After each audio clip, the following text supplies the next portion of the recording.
I was born in 1980s, and till 80s and 81 and 82, Indian economy size was bigger than our neighbor.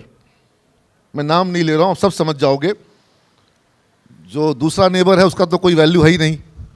जो एक बड़ा वाला अर्थशास्त्र में नेबर है, आप समझ गए बात को, वो हमसे छोटा था अर्थव्यवस्था में. उसकी अर्थव्यवस्था से ज्यादा किसकी बड़ी अर्थव्यवस्था थी? भारत की. अब तुम लोग इमेजिन भी कर पाते हो क्या कि उसकी अर्थव्यवस्था छोटी होगी हमसे?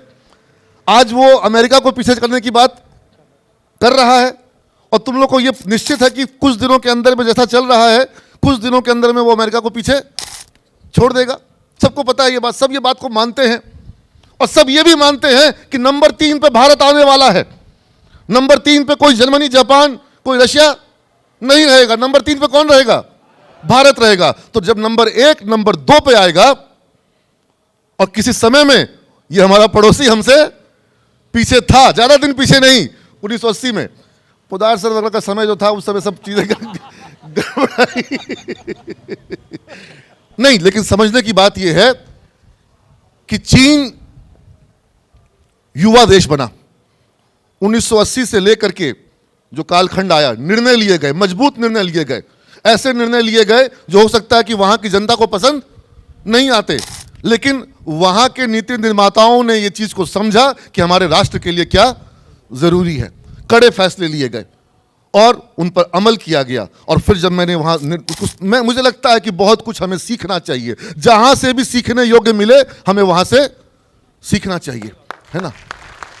और मैं वहां के युवाओं को देखता हूं, जो मैंने देखा, मुझे बहुत अवसर मिला, मैंने बहुत स्टडी किया, और मुझे लगता है कि जब दोबारा अवसर मिलेगा मैं उस चीज को, उनकी जो सोच है, उनका जो रणनीति है, उनका जो पेडागॉजी है, जो पद्धति है, वो स्कूल की जो पद्धति है, उनकी जो कॉलेज की पद्धति है, उनकी जो शिक्षण व्यवस्था है, उनका जो प्रशिक्षण एग्जामिनेशन सिस्टम है, और उनका जो युवाओं को प्रोत्साहन देने का जो व्यवस्था है, वो मुझे सीखना चाहिए. इस देश को सीखना चाहिए कि परीक्षा व्यवस्था के कुचक्र में फंसा करके, बच्चों को मार्क्स की रेस में फंसा करके आप राष्ट्र निर्माण नहीं कर सकते हैं. आज वहाँ स्कूल में बच्चे आर्टिफिशियल इंटेलिजेंस सीख रहे हैं.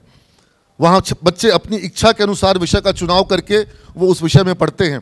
स्कूल में बच्चों को ये बड़ा इंटरेस्टिंग है, वहाँ हर स्कूल में और हर कॉलेज में और हर कार्यालय में, हर ऑफिस में दोपहर के समय लोगों को 1 घंटे का सोने का समय दिया जाता है, स्लीपिंग टाइम दिया जाता है.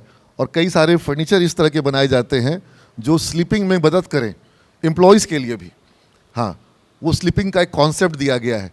लेकिन उसी देश में मैंने देखा कि जब मैं वहाँ व्यापार के लिए गया हूँ, तो वहाँ के जो कर्मचारी जो मुझे डील कर रहे हैं, और वो सीनियर लोग हैं, उनके साथ उनके सपोर्टिंग स्टाफ हैं, वो रात के 2 बजे तक भी वो एक बार भी शिकन नहीं कर रहे हैं. वो बार बार पूछ रहे हैं कॉफ़ी में क्या मंगवाएं, यू विल हैव सम, छोटे वाले टमाटो आते हैं, इतने गोल गोल टमाटर आते हैं, हाँ चेरी टमाटो मंगाएं, कुछ मंगाएं, बट ऑर्डर हमको आप दे दीजिए. आपको क्या चाहिए, डिज़ाइन बताइए, नीड बताइए, we will do the design innovation. And those are very big large corporations, but they are very much aggressive for their work. मतलब वो काम को अपनी पूजा, हम कहते हैं ना कि हमारा पढ़ाई सरस्वती माता, विश्वकर्मा हमारे, हाँ, तो वो हम तो कहते हैं, पूजा भी करते हैं, लेकिन मैंने देखा वहाँ पर वो भले विश्वकर्मा की पूजा नहीं कर रहे, सरस्वती की पूजा नहीं कर रहे, लेकिन इन एक्चुअल वो लोग वो काम कर रहे हैं. जो एक्चुअल पूजा होनी चाहिए वो काम वो कर रहे हैं. तो वो चीज़ हमें सीखनी चाहिए. हमारे यहाँ लोग बोलेंगे 5 बज गया, अब आप जाइए, है ना, और वो रात को 2 बजे बोल रहा है कि आपको चेरी टमाटो मंगा दें, क्योंकि उसको पता है कि हम ये ऑर्डर लिए बिना उठना चाहते नहीं है. तो ये हमें सीखना होगा उनसे.